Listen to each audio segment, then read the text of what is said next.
વલસાડ જિલ્લા કોંગ્રેસ સમિતિ તમામ તાલુકાઓમાં જન અધિકાર સંમેલન યોજવાની જાહેરાત કરી છે। પ્રજાના પ્રશ્નો, યુવાઓ અને ખેડૂતોની સમસ્યાઓ તેમજ સરકારની નીતિઓ અંગે ચર્ચા થશે।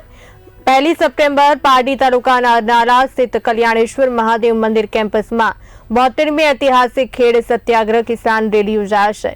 જિલ્લા પ્રમુખ કિશન પટેલ, પ્રદેશ અધ્યક્ષ અમિત ચાવડા, વિપક્ષ નેતા તુષાર ચૌધરી અને ધારાસભ્ય અનંત પટેલ ઉપસ્થિત રહેશે।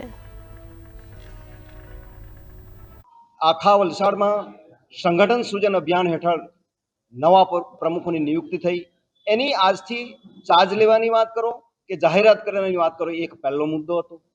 બીજો મુદ્દો અમારો એ હતો કે જે ઐતિહાસિક રેલી છે, ખેડ સત્યાગ્રહ જેને કહેવામાં આવે, સ્વર્ગસ્થ ઉત્તમભાઈ પટેલ અને ઈશ્વરભાઈ દેસાઈએ જે શરૂઆત કરેલી, એની ઉજવણી 1 સપ્ટેમ્બરે અરનાલા મુકામે અમે કરીએ છીએ અને ત્યાં આગળ 3000 જેટલા લોકો ભેગા થવાના છે। તો એની જાહેરાત પણ થાય અને ત્યાં બધા જ લોકો ભાગ લે, એના માટેનો આ મહત્વનો અમારો એક મુદ્દો હતો।